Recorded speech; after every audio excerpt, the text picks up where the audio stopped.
Salut mes futurs blessés. Aujourd'hui, un nouveau format. Je vais vous présenter la modification pas à pas d'une banale réplique de casque en casque US Para Seconde Guerre. Celui-ci est de la série M1 à patte mobile. Vous pouvez facilement en trouver sur internet. Nous parlerons ici d'une modification en casque M1C, sachant qu'il était présent à part égale avec les M2.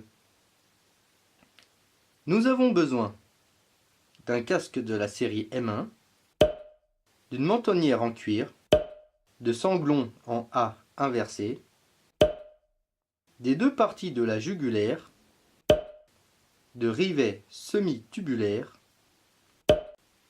d'un set de pression baby durable de diamètre 9 mm, de la peinture et le pochoir selon votre régiment. Commencez par enlever les deux parties de la jugulaire présentes à l'aide d'un gros tournevis. Faites un repère à l'intérieur du liner à environ 2 cm dans le prolongement de la patte du casque lourd, évidemment des deux côtés. Puis, percez au centre de ceux-ci avec une mèche qui correspond au diamètre des pressions. Fixez les pressions. À défaut d'avoir le matériel adéquat, trouvez une autre solution.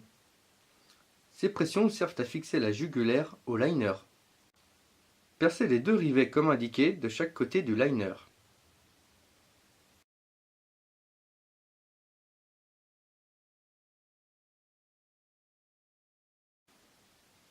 Percez l'extrémité des sanglons. J'ai décidé de les découdre par choix personnel afin d'avoir plus de longueur, mais ceci est facultatif. Enfilez le tout avec le sanglon contre le casque à l'aide de rivets.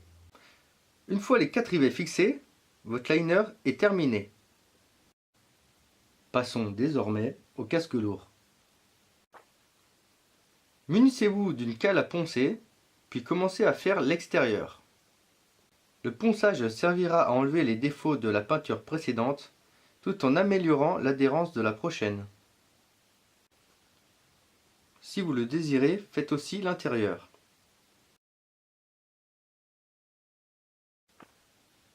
Passez un coup de chiffon pour vous débarrasser de la poussière. Nous pouvons passer à la peinture. Faites votre préparation. Généralement, une demi-dose de diluant pour une dose de peinture. Commencez par l'intérieur. N'essayez pas de tout recouvrir d'un coup. Allez-y petit à petit. Finissez par l'extérieur. Laissez sécher. Paradis de conscience. Profitez pour mettre un coup de pinceau sur les rivets du liner. Passons au marquage. Munissez-vous de votre pochoir et découpez-le. Celui-ci en est un fait maison. Gardez la partie découpée. Collez-la à l'endroit désiré sur le casque. Il vous servira de repère. Dessinez le contour au crayon papier. Puis, retirez-le. Appliquez votre pochoir en respectant le traçage. Si vous désirez un effet vieilli, badigeonnez la peinture blanche à l'aide d'une éponge. Avant que la peinture soit sèche, retirez votre pochoir en essayant d'aller vers l'intérieur. Si vous avez des imperfections, dites-vous que les marquages étaient faits par des soldats et qu'ils n'étaient pas tous peintres. Voici le pic du 506e régiment. Nous pouvons en retrouver plusieurs formes. Cela dépend du peintre ainsi que de la campagne. Pour que votre casque soit le plus authentique, faites votre pochoir vous-même. Maintenant, un peu de couture.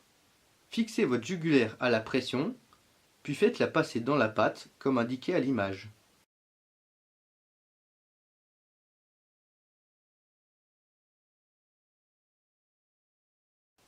Continuez avec du fil, une aiguille et de la patience.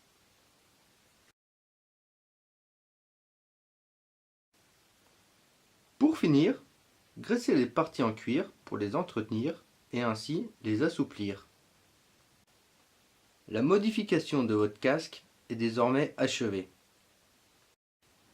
Je remercie Olivier pour le coup de main Mon père pour la peinture, ainsi que Florent Becquet, Dominique Lenoël, Franck Lejeune et Marcelin Lemonnier de la page Facebook et désolé pour la prononciation, 40 ans 101e Airborne pour leurs précieuses infos. La vidéo étant terminée, je vous invite à jeter un œil sur notre page Facebook Brunhilde ainsi que Instagram Brunhilde WW2. A très bientôt.